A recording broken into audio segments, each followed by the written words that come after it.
العلم هو النور الهادي والمفتاح لكل الخير من يرد الله به خيرا. بسم الله الرحمن الرحيم. الحمد لله الذي فطر الأنام على ملة الإسلام والاهتداء وجب لهم على الملة الحنيفية السمحة السهلة البيضاء. وصل اللهم على سيدنا محمد المؤيد بالآيات الواضحة الغراء بأفضل الصلوات وأكرم التحيات وأصفى الأصفياء وأمطر على آله وأصحابه شآبيب رضوانك وجازهم أحسن الجزاء. أما بعد. عزیز طلباء کرام، مختارات من ادب العرب کا یہ 42واں سبق ہے، جس میں ہم انشاءاللہ المدینۃ العجمیہ کے ما بقیہ حصے کی تکمیل کی کوشش کریں گے۔ حضرت رحمہ اللہ لکھتے ہیں: فلما کثرت هذه الاشغال تشبح في نفوس الناس هيئات خسیسة واعرضوا عن الاخلاق الصالحہ۔ جب ان مشغولیات کی کثرت ہو گئی تو لوگوں کے دلوں میں گھٹیا قسم کی حرکتوں نے اپنی شکلیں بنا لی اور لوگ اخلاق صالحہ سے منہ موڑ بیٹھے۔ کثر یکثر کثرتاً، زیادہ ہونا، بڑھ جانا۔ اشغالی، شغل کی جمع ہے، مشغولیت، کام، حرکت۔ هذه الاشغال سے مراد اوپر مذکور وہ خسیس حرکتیں ہیں جن میں وہ لوگ مبتلا تھے اور مختلف حیلوں بہانوں اور تملق کے ذریعے کام چوری کر کے مفت خوری کے عادی ہو چکے تھے۔ تشبح باب تفاعل سے ہے، شکل بنانا، صورت بنا لینا۔ ہیئات خسیسۃ، گھٹیا حرکت۔ ہیئت کی جمع ہیئات، شکل و صورت، حرکت، تنظیم، مجلس، بورڈ، اس کی متعدد معنی آتے ہیں۔ ہیئت الادارہ، مجلس انتظامی۔ ہیئت الامر بالمعروف والنہی عن المنکر، امر بالمعروف والنہی عن المنکر کی تنظیم۔ خصیصہ یخص یخص خصۃً و خصاصۃً، باب ضرب سے صیغہ صفت ہے، اس کی جمع خصائص، گھٹیا، ذلیل، بے وقعت۔ وَإِنْ شِئْتَ أَن تَعْرِفَ حَقِيقَةَ هَذَا الْمَرَضِ فَانْظُرْ إِلَى قَوْمٍ لَيْسَتْ فِيهِمُ الْخِلَافَةُ وَلَا هُمْ مُتَعَمِّقُونَ فِي لَذَائِذِ الْأَطْعِمَةِ وَالْأَلْبِسَةِ تَجِدْ كُلَّ وَاحِدٍ مِّنْهُمْ بِيَدِهِ أَمْرُهُ۔ اور اگر تم اس مرض کی حقیقت کو جاننا چاہتے ہو تو ان لوگوں کو دیکھو جن میں بادشاہت نہیں ہے اور نہ وہ لذیذ کھانوں اور کپڑوں میں ڈوبے ہوئے ہیں۔ ان میں سے ہر شخص کو تم پاؤ گے کہ اس کا معاملہ اس کے ہاتھ میں ہے۔ تو حضرت ایک مثال کے ذریعے اس کو واضح کر رہے ہیں کہ کیسر و کسریٰ کی شہنشاہیت اور حکمرانی نے عجم اور روم کی یہ حالت زار کر رکھی تھی۔ تو اگر مزید اس کو آسان انداز میں سمجھنا چاہتے ہو تو ان لوگوں کو دیکھو جن میں یہ شہنشاہیت اور بادشاہی نظام نہیں ہے۔ جیسے اس وقت عجم اور روم کے بالمقابل عرب میں کوئی بادشاہت، کوئی حکومت نہیں تھی، اس لیے وہاں کے لوگ جفا کش تھے، خون پسینے کی کمائی کرتے تھے اور بہت سے اخلاق فاضلات سے متصف تھے۔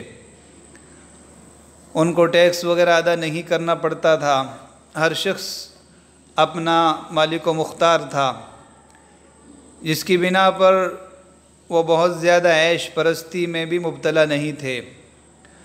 ہاں، زمانہ نبوت کے دور ہو جانے کی بنا پر بت پرستی اور اس جیسی بہت ساری بری خصلتیں ان میں آ گئی تھی، لیکن عجم اور روم کے بالمقابل وہ لوگ بہت بہتر تھے۔ اسی بنا پر نبی کریم صلی اللہ علیہ وسلم کی بعثت بجائے عجم اور روم کے عرب سے عمل میں آئی۔ تو اسی کو حضرت نے فرمایا کہ اگر اس مرض کی حقیقت کو جاننا چاہتے ہو، مرض سے مراد وہی عیش پرستی، فخر و مباحات کا مرض جو اوپر مذکور ہوا۔ تو ان لوگوں کو دیکھو جن میں بادشاہت نہیں ہے اور نہ وہ کھانوں اور کپڑوں کی لذتوں میں ڈوبے ہوئے ہیں۔ متعمق باب تفاعل سے اسم فاعل گہرائی تک جانے والا، ڈوبنے والا۔ لذائذ لذیذ کی جمع ہے مزیدار۔ اطعمہ طعام کی اور البسا لباس کی جمع ہے۔ تجید جواب امر مجزوم ہے۔ بیدہ امرہ اس کا معاملہ اس کے ہاتھ میں ہے، وہ خود مختار ہے، اپنا مالک آپ ہے۔ اچھی تعبیر ہے۔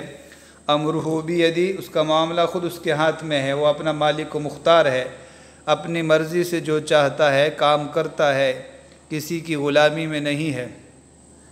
اور امرنا بید اللہ ہمارا معاملہ اللہ کے ہاتھ میں ہے۔ آگے فرماتے وَلَيْسَ عَلَيْهِ مِنَ الضَّرَائِبِ الثَّقِيلَةِ مَا يُثْقِلُ ظَهْرَهُ، اور اس پر ایسے بھاری ٹیکس نہیں ہے جو اس کی پیٹھ کو بوجھل کر دیں، گرا بار کر دیں۔ ثقیلہ ثقل یثقل ثقلاً بھاری ہونا، وزنی ہونا، اور اثقل باب افعال میں بوجھ ڈالنا، گراں بار کرنا۔ تو ما مبہمہ کا بیان مقدم ہے من الضرائب الثقیلہ۔ فہم یستطیعون التفرغ لامر الدین والملہ، تو لوگ دین و ملت کے کاموں کے لیے فارغ ہونے کی استطاعت رکھتے ہیں۔ تفرغ فارغ ہونا، وقت نکالنا، فرصت نکالنا۔ ملتن کی جمع ملل مذہب۔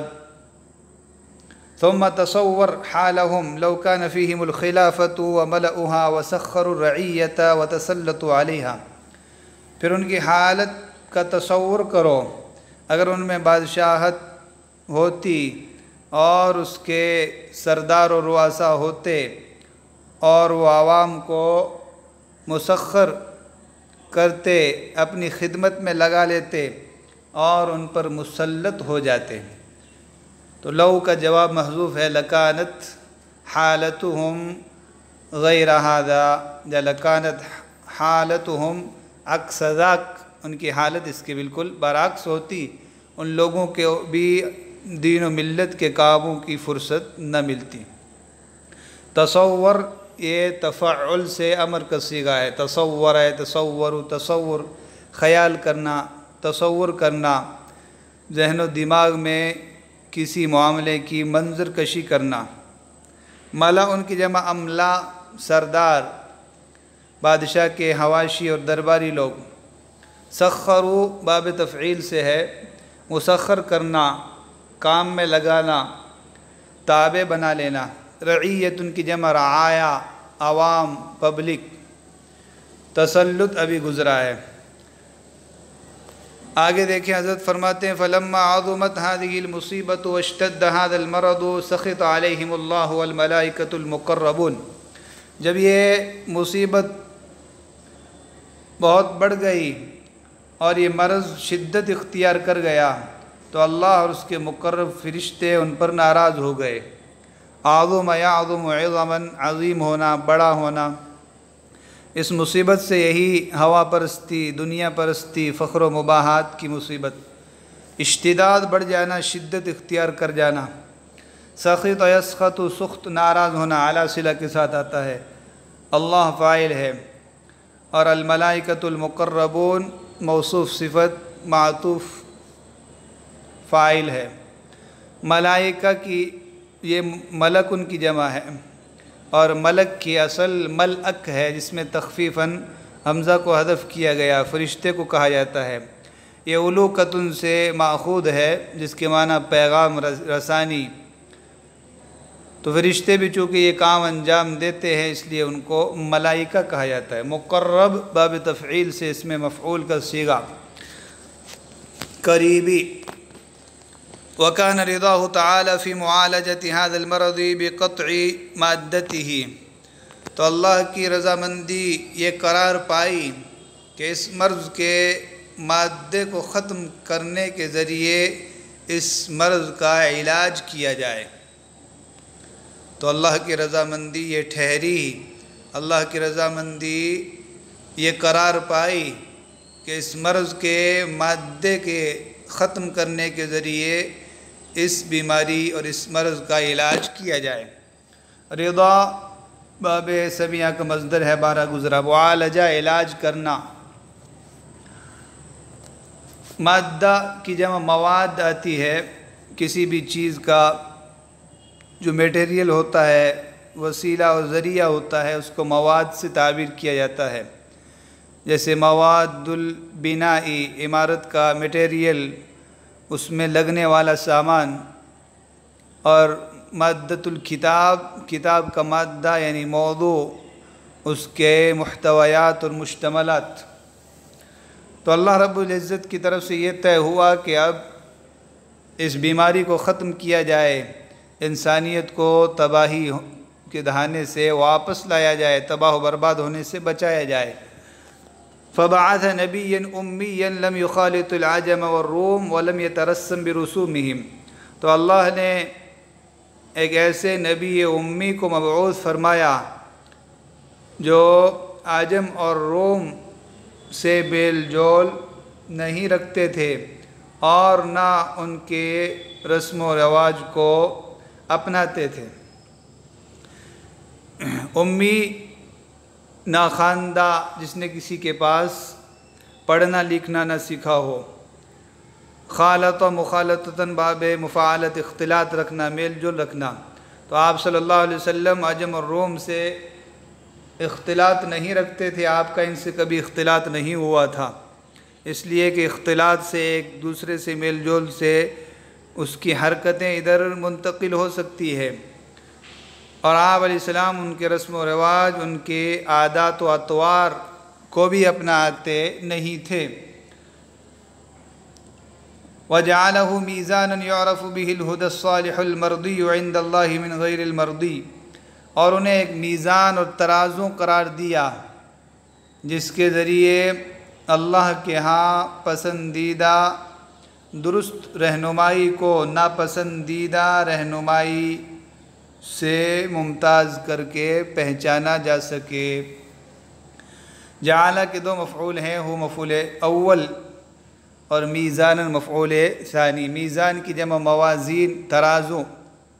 تو آپ صلی اللہ علیہ وسلم کو اللہ نے حسن اور قبح کو پہچاننے کا ایک معیار بنایا ہے، جو کچھ آپ کی ہدی اور آپ کی رہنمائی کے مطابق ہو وہ حسن ہی حسن ہے، اور جو اس کے مخالف ہو وہ سراپا قبح ہے۔ تو یعرف به الہدی الصالح المرضی، یہ یعرف کا نائب فاعل ہے، المرضی پسندیدہ، غیر المرضی ناپسندیدہ۔ تو ایسی رہنمائی، ایسا راستہ جو اللہ کے نزدیک پسندیدہ اور درست ہو، ایسے راستے کے مقابلے میں جو اللہ کے نزدیک نادرست ہو، ناپسندیدہ ہو۔ وَأَنْطَقَهُ بِذَمِّ عَادَاتِ الْأَعَاجِمِ وَقُبْحِ الْإِسْتِغْرَاقِ فِي الْحَيَاةِ الدُّنْيَا وَالْإِطْمِئْنَانِ بِهَا، اور اللہ نے آپ صلی اللہ علیہ وسلم سے عجمیوں کی عادتوں کی برائی، دنیاوی زندگی میں ڈوبنے کی قباحت اور دنیاوی زندگی پر مطمئن ہو جانے کی برائی کو بلوایا۔ انطقا ينطق انطاق باب افعال، بلوانا، گویا کرنا، اور نطق ينطق نطق، بولنا۔ قرآن میں ہے انطقنا اللہ الذی انطق کل شیء، اس اللہ نے ہمیں قوت گویائی دی جس نے ہر چیز کو قوت گویائی دی۔ ذم یذم ذمن باب نصر سے مذمت کرنا، برائی بیان کرنا۔ قبح باب کرم سے ہے، قبح یقبح قبحا وقباحتا، قبیح ہونا، برا ہونا، گناونا ہونا۔ استغراق ڈوب جانا، مجرد میں غرق یغرق غرقا، اس کے معنی بھی ڈوبنا، اور اغرق ڈبو دینا۔ اطمئنان اطمئن یطمئن اطمئنانا، مطمئن ہو جانا، دل لگا بیٹھنا۔ طمأنینہ اس کا دوسرا مصدر آتا ہے۔ عربی زبان میں اس کی چند ہی مثالیں ہیں، جیسے اقشعر یقشعر اقشعرارا وقشعریرۃ، اور اشرأب یشرئب اشرئبابن و شرأبیبتن، یہ چند ہی مثالیں اس دوسرے مصدر کی آتی ہیں۔ یہ فعل لازم ہے، متعدی باب فعللہ سے آئے گا، طمأن یطمئن طمأنتن، مطمئن کرنا۔ کننا فی خوف ووجل فطمأننا فلان، ہم خوف و ہراس میں تھے، فلاں نے ہم کو اطمینان دلایا۔ تو اللہ رب العزت نے آپ صلی اللہ علیہ وسلم سے ان چیزوں کی قباحت کو اور شناعت کو بلوایا۔ آپ نے علی الاعلان ان چیزوں کی قباحت کو اور دنیا کی زندگی میں ڈوب جانے اور آخرت کے فراموش کرنے کو بولا اور لوگوں کو اس سے آگاہ کیا۔ وَنَفَثَ فِي قَلْبِهِ أَن يُحَرِّمَ عَلَيْهِمْ رُؤُوسَ مَا اعْتَادَهُ الْأَعَاجِمُ وَتَبَاهَوْا بِهَا، اور اللہ نے آپ کے دل میں یہ بات ڈالی کہ ان لوگوں پر ان چیزوں کی اصل اور بنیاد کو ہی حرام قرار دے جن کے عجمی لوگ عادی ہیں اور ان کی وجہ سے فخر و مباحات میں مبتلا ہے۔ نفث ینفث نفثا، الہام کرنا، دل میں بات ڈالنا، پھونک مارنا۔ رؤوس بنیادیں، اصل، جڑ۔ اعتاد اعتیاد، عادی ہونا۔ عود باب تفعیل سے عادی کرنا اور تفعل میں بھی عادی ہونا۔ تو رؤوس مضاف ہے، ما موصولہ، اس کے بعد کا پورا جملہ مضاف الیہ، اور پھر یحرم کا مفعول بہ ہے۔ اعاجم یا عجمی کی جمع ہے، غیر عرب، عجم کی دنیا۔ کلبس الحریر والقسی والارجوان، جیسے ریشم ملے ہوئے کپڑے اور سرخ کپڑوں کا پہننا۔ حریر ریشم کو کہا جاتا ہے، ایک قیمتی کپڑا ہوتا ہے۔ اور کسی، قاف کے فتحہ اور سین کی تشدید کے ساتھ، قسی، ایسا کپڑا جس میں ریشم ملا ہوا ہو۔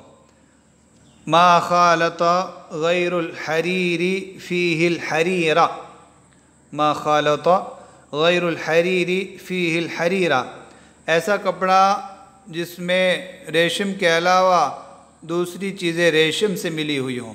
تو جس کپڑے کا تانا بانا ریشم کا ہو، ایسے کپڑے کو کسی کہا جاتا ہے۔ نیچے حضرت نے اس کی وضاحت کی ہے، ثیاب مضلعۃ فیہا الحریر، ایسا کپڑا جس میں ریشم ملا ہوا ہو یا ریشم کی دھاریاں ہوں۔ آگے حضرت لکھ رہے ہیں والارجوان، ارجوان یہ ارغوان کا معرب ہے۔ ارغوان سرخ کپڑے کو کہا جاتا ہے۔ نیچے اس کی بھی وضاحت فرمائی ہے، ثیاب الحمر، سرخ کپڑے۔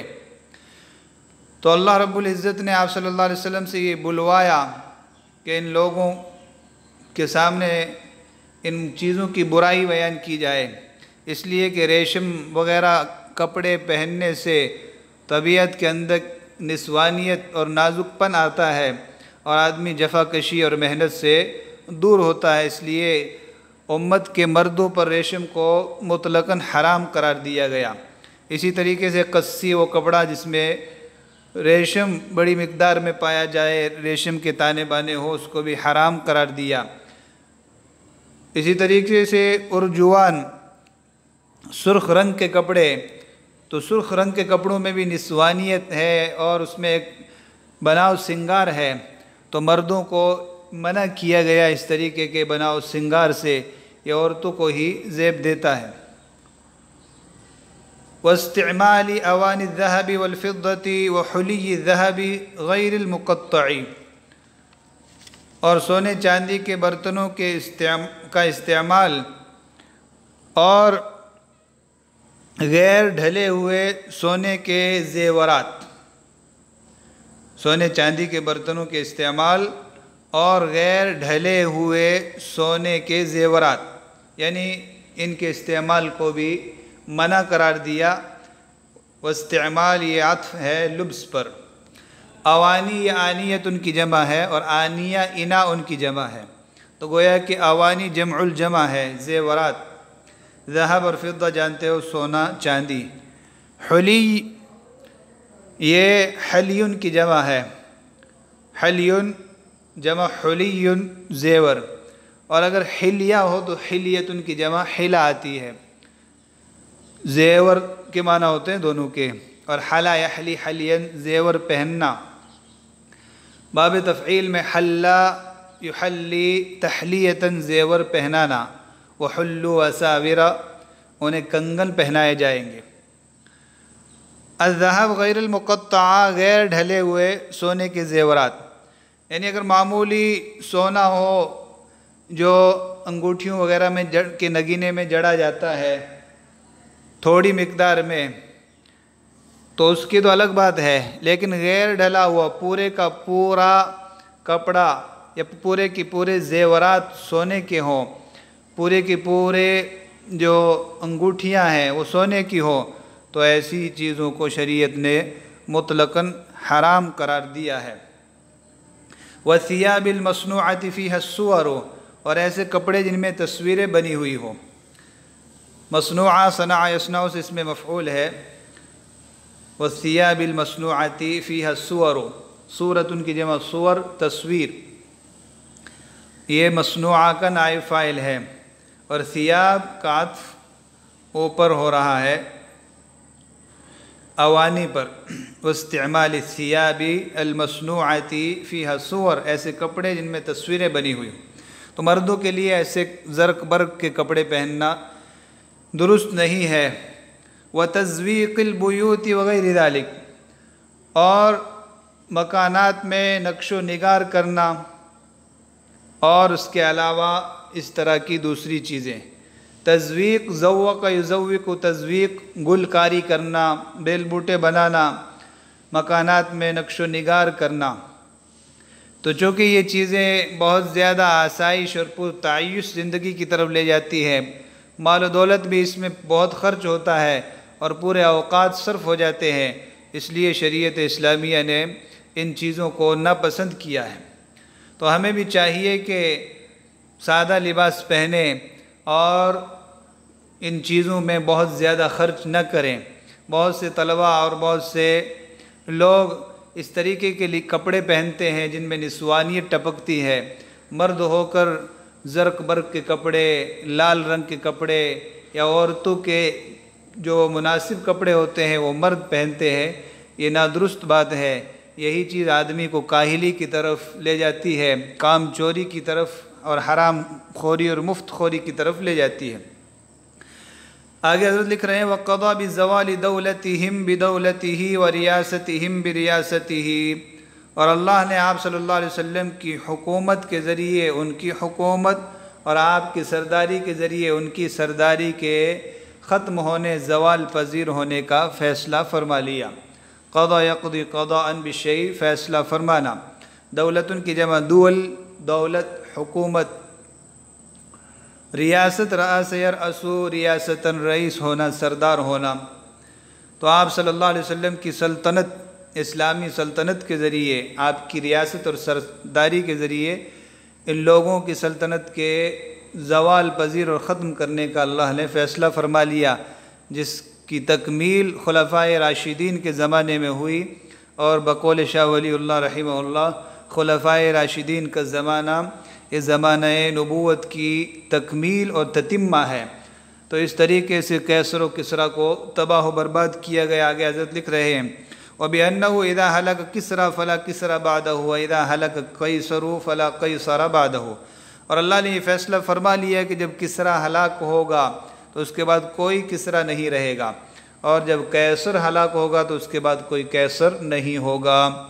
کسریٰ شاہ ایران کو کہا جاتا ہے، جیسا کہ پہلے بھی گزرا۔